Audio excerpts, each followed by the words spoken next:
Jesus Christ took all our sins and bare all our sickness. நம்முடைய நோய்களை அவர் சுமந்தார்.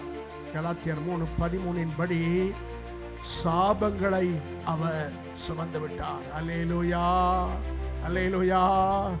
To bear my curses, என்னுடைய சாபங்களை அவர் சிலுவையிலே சுமந்தார். அப்படியானா இந்த குட் ஃப்ரைடேக்கு அப்புறம் யார் மேலும் சாபங்களை சுமக்க வேண்டிய அவசியம் இல்லை. பாவத்தை சுமந்தார், நோய்களை சுமந்தார்.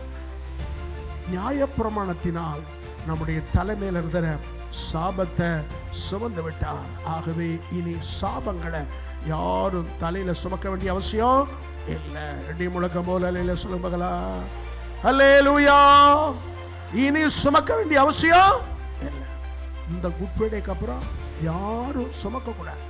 கர்த்தர் மேல் உன் பாரத்தை வைத்து விடுவார், வைத்து எடுவார். ஆராதனை முடிஞ்சு போகும்போது நீங்கள் ஏசுநாள் மேலே ரொம்ப இரக்கத்தோட அவர் மேலே வச்ச பாரத்தெல்லாம் மீண்டும் எடுத்துக்கிட்டு வீட்டுக்கு போக போகிறோம். இன்னும் எத்தனை பேர் தலையில் சுமக்க போகிறீங்க? இயேசு கிறிஸ்து சுமந்துட்டாரு, நீங்களும் நானும் சுமக்க கூடாது. இடி முழக்கம் போல சொல்லுங்க.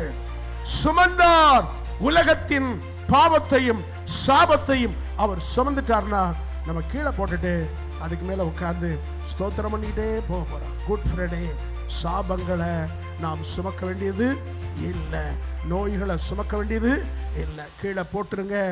அவர் சுமந்துக்கிட்டாரு, நமக்கு சாபம் நீங்கி ஆசீர்வாதம். இடி முழக்கம் போல சொல்லுங்கள்.